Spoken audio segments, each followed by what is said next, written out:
음악은 따로 들려드립니다. 말로만 하는 음악 이야기.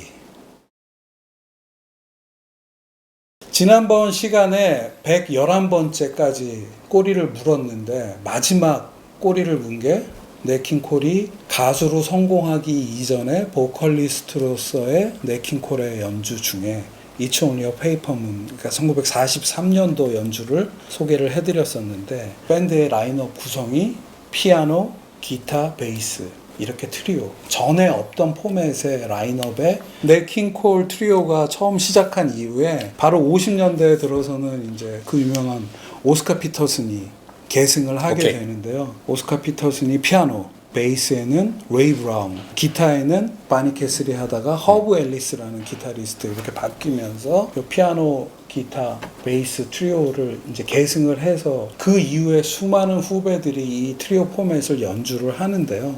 오늘은 70년대 피아노, 기타, 베이스 트리오 연주가 제가 좋아하는 연주가 하나 있어서 그걸로 꼬리를 한번 물어보겠습니다. 112번째 꼬꼬무는 케니 드루 트리오.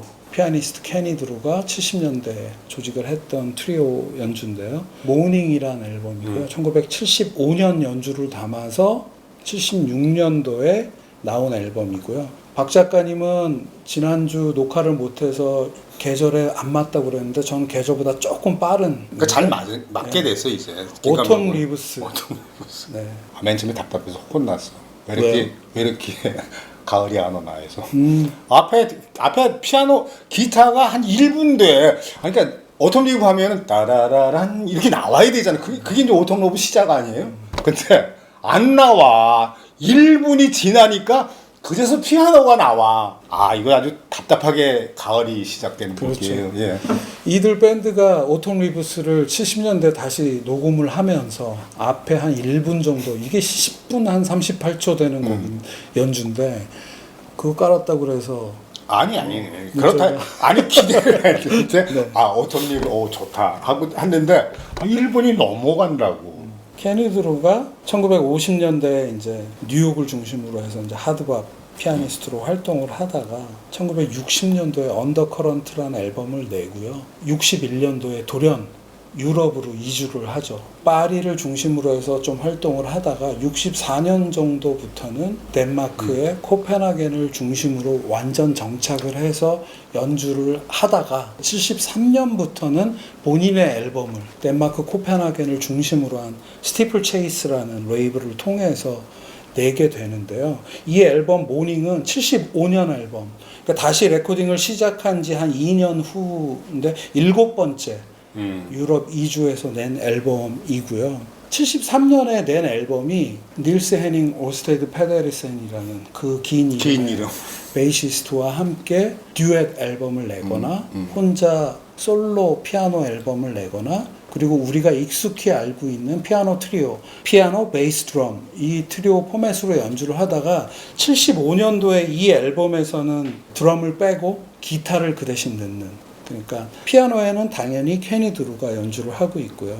베이스에는 닐스 헤닝 올스테드 페데르센, 기타에는 프랑스 태생인데 벨기에를 중심으로 활동했던 기타리스트인데요. 필립 캐서린이라는 기타리스트와 이렇게 세 명이 함께 연주를 하고 있는데 제가 이 앨범을 처음 들었을 때의 느낌은 뭔가 더할 나위 없이 깔끔하다. 세 분 모두 굉장히 깔끔하고 정갈하고 유려하고 우아한 연주를 펼치고 있구나.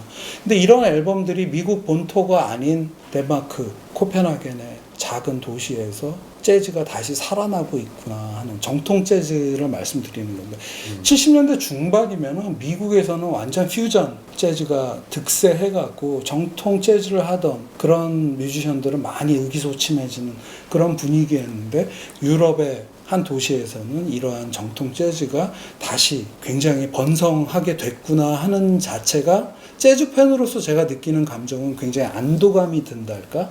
그런 감정을 좀 받게 되는 연주가 있고요. 이 녹음이 녹음된 날짜를 한번 살펴보니까 75년도 9월 8일이에요. 아마 그 당시에도 거기에 가을이 오고 있지 않았을까 해서 오톰 리브스를 녹음을 하는데 미국 본토에서는 전자악기가 재즈에 들어오면서 락과의 퓨전이 일어나고 난리가 났는데 난리가 여기서는 났을 때지, 정말로. 조용하게 우리 원래 하던 식으로 한번 해보자 하는 느낌이지 않았을까. 재즈가 변화하는 장르라고는 하지만은 그 변화보다는 원래 거 자기의 색깔을 지키는 그쪽 노선을 택했던 케네드루 입장에서는 굉장히 안도감이 드는 그러한 녹음 현장이지 않았을까 하는 생각도 해보게 되고요. 그 당시 이제 코펜하겐으로 이주를 해서 새로운 제2의 재즈 인생을 사는 케네드루 선생이 이렇게 얘기를 했더라고요. 코펜하겐에 살고 이곳에서 연주하면서 저는 아마도 음악적으로 갇혀 있었을지도 모를 뉴욕 생활과는 아주 사뭇 다른 맥락에서 작업할 수 있었습니다. 그렇게 함으로써 제 음악적인 안테나의 모양을 온전히 유지할 수 있었고 동시에 저 자신에 깊이 들어갈 수 있게 되었습니다. 10분 38초라고 말씀드렸는데 굉장히 타이트한 연주를 펼치고 있고요. 때로는 굉장히 여유롭게 들리기도 하고 이 오톰 리브스라는 우리에게 굉장히 익숙한 멜로디를 첫 멜로디가 한 1, 2분 있다가 나올 정도로 그게 재즈의 맛이니까요. 아주 훌륭한 연주를 보여주고 있다고 생각하는데 베이시스트를 얘기 안 할 수 없는데 드럼이 없이도 몸을 이렇게 들썩들썩하게 하는 우리가 소위 말하는 스윙 필링을 느끼게 하는 일세 헤닝 올스테드 페데르센의 베이스가 아주 좋고요. 케니 드루 선생의 피아노 그리고 필립 캐서린의 기타 이 두 악기가 따로 할 때도 좋고 같이 연주를 할 때도 좋고 아주 완벽한 인터플레이를 펼치고 있지 않나 하는 생각을 하게 되고 듣다 보면 이런 생각이 들죠. 아 이건 무슨 옛날 클래식 앨범들에 있는 실내악 같다 하는 느낌을 발견하게 돼서 드럼이 없어서 그런지 굉장히 약간 세련된 느낌? 그런 거를 좀 받을 수 있는 연주가 아닌가 하는 생각을 해서 한번 꼭 들어보셨으면 좋겠고요. 이 트리오란 포맷, 제가 이제 우리 채널 초기에 트리오란 포맷을 여러 가지로 분류를 해서 한번 소개를 한 적이 있었는데 트리오 포맷 중에 피아노, 기타, 베이스에서 피아노가 빠지고 관악기가 들어온 트리오 포맷도 연주도 많기 때문에 그 포맷의 연주를 한번 113번째 꼬꼬무로 선정을 해봤는데요. 테너 색소포니스트이자 작곡가, 편곡에도 굉장히 능했던 지미 주프리가 만들었던 지미 주프리 트리오의 연주로 골라봤고요. 더 이지 웨이라는 앨범이고 1959년도 앨범이에요. 그 중에 레이스 타임이라는 제가 이 앨범에서 가장 좋아하는 곡을 골라봤습니다. 우선 지미 주프리를 소개를 해드리면 지미 주프리는 우선 여러 가지 관악기 연주에 능한 연주자였어요. 테너 색소폰, 바리톤 색소폰, 클라리넷. 그러면서 작곡과 편곡에 굉장히 능한 그러한 뮤지션이었다 이렇게 말씀을 드릴 수 있을 것 같고요.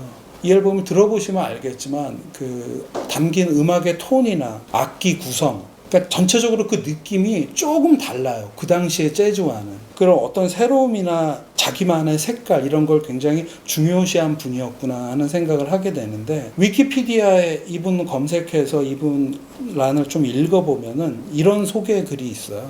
지미 주프리는 자유로운 즉흥 연주를 기대하면서 뮤지션들 사이에 자유로운 인터플레이를 가능하게 하는 재즈 형태, 즉 폼이죠. 을 발전시킨 것으로 유명하다.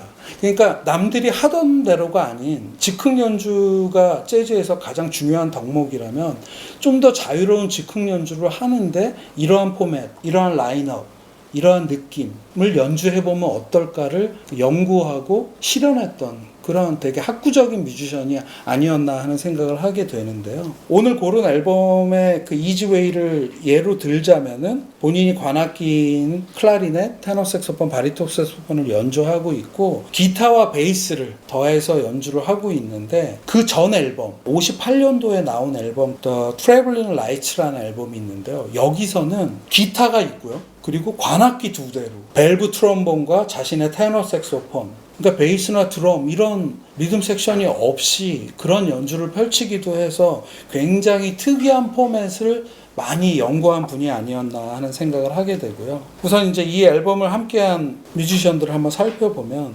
굉장히 영민한 기타리스트죠. 짐 홀이 기타를 맡고 있고요.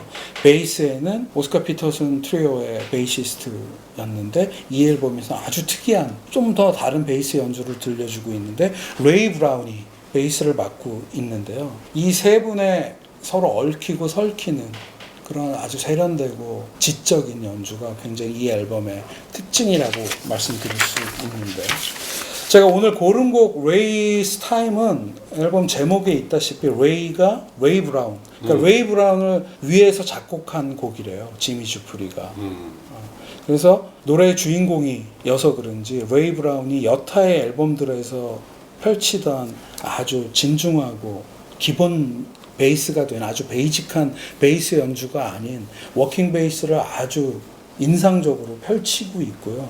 그 워킹 베이스 위에서 지미 주프리의 테너 색소폰, 지몰의 기타가 아주 인상적인 즉흥 연주. 그러니까 이분이 표방했던 자유로운 즉흥 연주의 새로운 방법론으로서 택한 이 세 명의 조합이 나름 아주 완벽했다 하는 말씀을 드릴 수 있겠고요. 이 당시에 여타의 다른 재즈 앨범들과는 조금 다른 느낌이 나는데 아주 새롭다, 전에 없던 새로움은 아니지만 듣던 가락은 아니다 하는 거기 때문에 이 당시 50년대 말에 재즈 앨범을 듣는 분들이 이 앨범을 들으면은 아마 공감하실 수 있지 않을까 하는 생각을 하게 되는데, 또 어떤 리뷰에서는 이 앨범에서의 이들의 연주를 이렇게 표현을 하더라고요. 사이킥 인터플레이다, 뭐 심령술에 가까운 인터플레이, 뭐 상호작용이다. 근데 좀 다소 거창한 표현이긴 한데 그만큼 손발이 잘 맞는다. 예, 그러니까 남들이 하지 않는 그러한 새로운 연주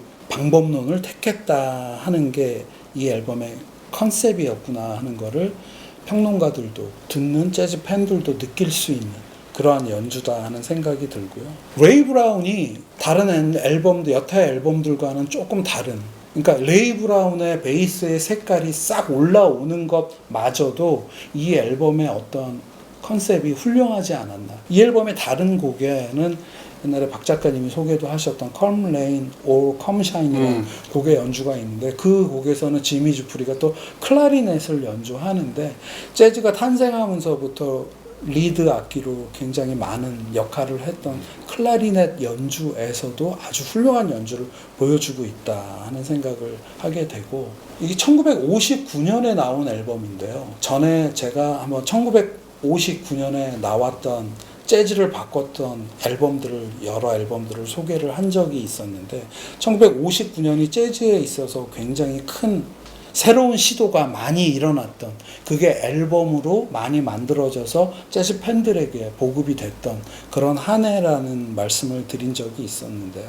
그 유명한 마일스 데이비스가 카인드 오브 블루 앨범을 내서 모달 재즈라는 재즈의 새로운 방법론을 택해서 그 후로 수많은 후배들이 재즈의 새로운 즉흥 연주 방법론인 모달 재즈를 사용하게 됐던 해가 1959년이고, 프리 재즈에서 가장 중요한 뮤지션인 오네트 콜먼이 The Shape of Jazz to Come이라는 앨범에서 전에 없던 프리 재즈를 탄생을 어떤 공식화한 그러한 해가 59년이고요. 찰스 민거스는 민거스 아엄이라는 앨범을 통해서, 그리고 빌 에반스는 포트레이트 인 재즈, 그 데이브 브루백이 타임 아웃이라는 앨범을 통해서 역사에 남을 최고의 역작을, 테이크 5가 수록된 앨범이죠. 타임 아웃 앨범을 내놨어.